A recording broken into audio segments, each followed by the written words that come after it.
আসসালামু আলাইকুম। আশা করছি সবাই ভালো আছেন। আলহামদুলিল্লাহ আমরা বেশ ভালো আছি। তো সকালবেলা আজকে ঘুম থেকে উঠেই নাস্তা তৈরি করতে চলে এসেছি। দেখতেই পাচ্ছেন এখানে ছোট ছোট ইলিশ মাছগুলো আমি ভাজা করে নিচ্ছি। সকালবেলা নাস্তা করব। আজকে আর নাস্তা বানানো তেমন একটা ঝামেলা নেই, কারণ অনেকগুলো ভাত রয়ে গেছে। ভাবলাম একটু ইলিশ মাছ ভাজা করি, সেই সাথে ভর্তা করে ভাতটা খেয়ে নিই, কারণ তা না হলে ভাতগুলো আসলে দুপুরবেলা আর খাওয়া যাবে না, এখনই খেয়ে শেষ করতে হবে। তো যেহেতু নাস্তা বানাতে হয় নাই, সে কারণে কিন্তু অনেকটা সময় বেঁচে গেল। আর ভাবলাম সেই সময়টা অবহেলিতভাবে ফেলে দেওয়া যাবে না বা সময় নষ্ট করা যাবে না, আজকে অনেকটা বাড়তি কাজ করে নিতে হবে।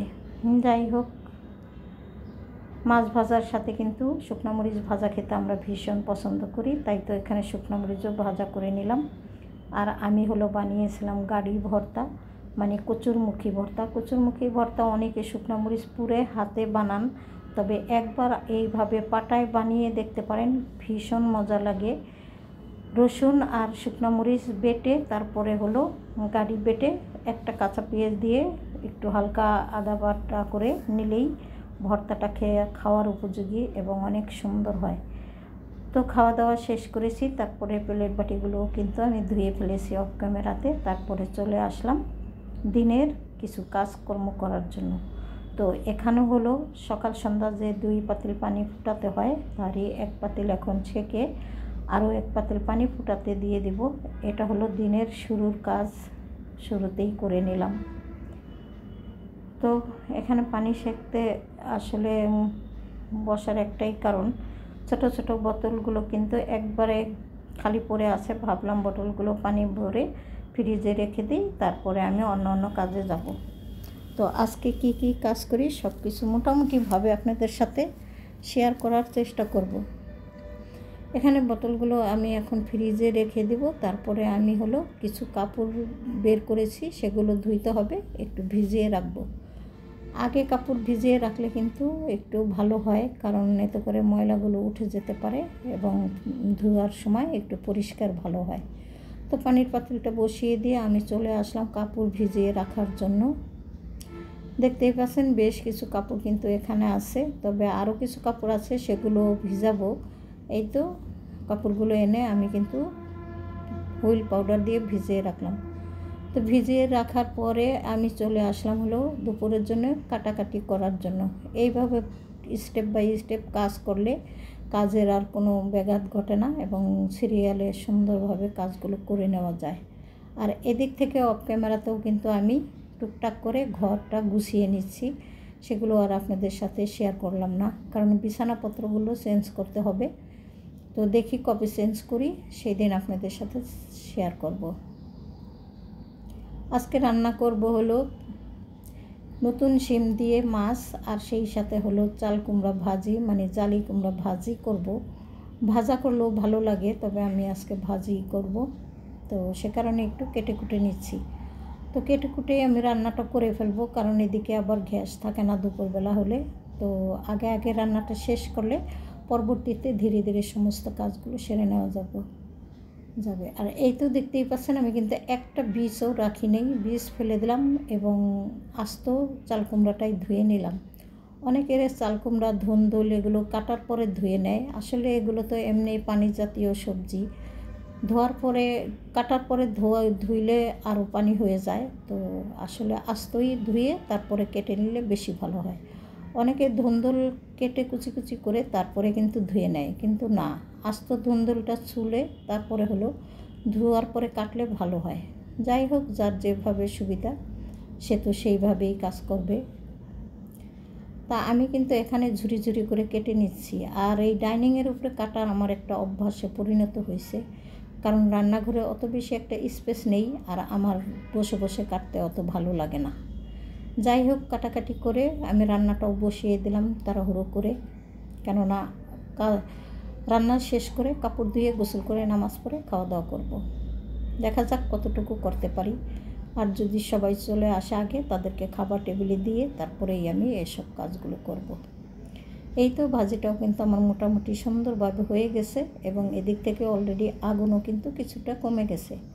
আর রান্নাবান্না করতে এলে সুন্দরভাবে আগুন না থাকলে কিন্তু একেবারেই ভালো লাগে না, রান্নাও মজা হয় না এবং কালারও সুন্দর থাকে না। যাই হোক, ভাজিটা নামিয়ে নিলাম। তারপরে আমি এখানে মাছ রান্না করার জন্য হলুদ, মরিচ, কাঁচামরিচ যা যা দরকার সবটা দিয়ে কষিয়ে নিলাম।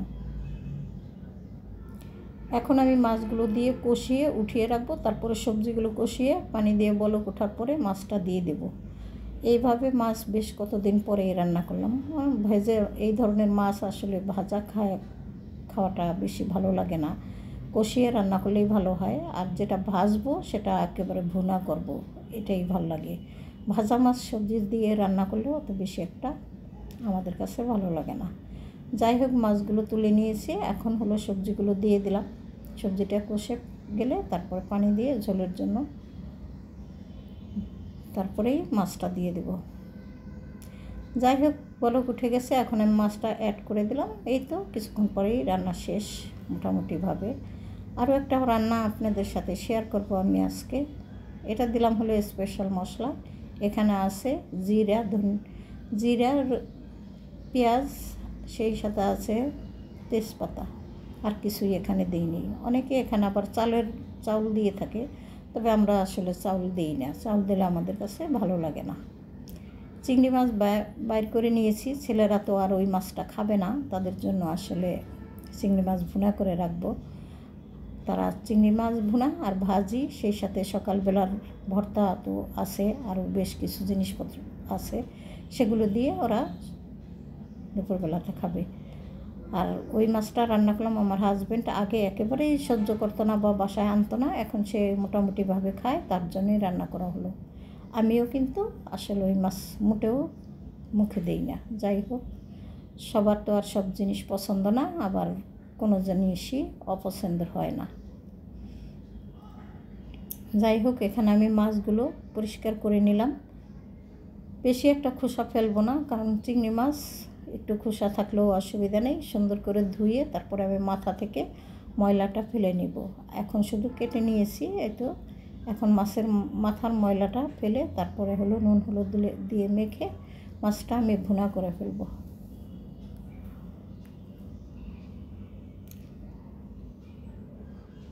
তো দেখতে দেখতে কিন্তু আমার মাছ কাটা হয়ে গেল। এখন নুন হলুদ দিয়ে মেখে রেখে দেব।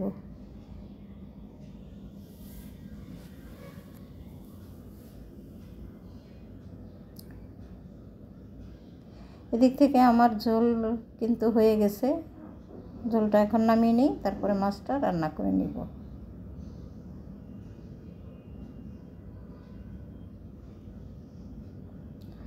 অনেক সময় আমরা কিন্তু আসলে যে কাজ যখন করতে চাই সেই কাজটা সেইভাবে করতে পারি না সময়ের কারণে। তো আজকে একটু যেহেতু সময় আছে, কাজগুলোও করে নেব। তো রান্না মাছ ভুনা হয়ে গেছে। এখন আমি সবাই দুপুরবেলা চলে আসছে, খাবারটা টেবিলে দিয়ে দিলাম। এই ছিল দুপুরের রান্নাবান্না। সকালের মাছ ভাজা তো আছে, ভর্তাও নিয়ে নিয়েছি। বাস হয়ে গেল আমাদের দুপুরের খানাপিনা। তো আমি আসলে অবশ্য খাইনি, সবাই খেয়েছে। আসার সময় দুপুরবেলা কিছু বাজার এনেছে, আপনাদের সাথে শেয়ার করে তারপরে আমি গোসল করতে চলে যাব। আমি কিন্তু গোসল করে এসে নামাজ পড়ব, তারপরে খাবো। তো এখানে এনেছে ভেন্ডি, সেই সাথে করলা, আর এনেছে রসুন, কাপড় ধোয়া সাবান, গায়ে মাখা সাবান আর ডাল। তো ভাবলাম হালকা পাতলা আপনাদের সাথে একটু শেয়ার করে দিই। আর প্যাকেটটা একটু ছেঁড়া, তাই ভাবলাম সব কিছু ঢেলে ঢুলে একবারই রিফিল করে রেখে দিই, তাহলে আর পড়ার সম্ভাবনা থাকবে না। তো সবার কাছ থেকে বিদায় নিয়ে নেব। সবাই ভালো থাকেন। আল্লাহ হাফেজ। আসসালামু আলাইকুম।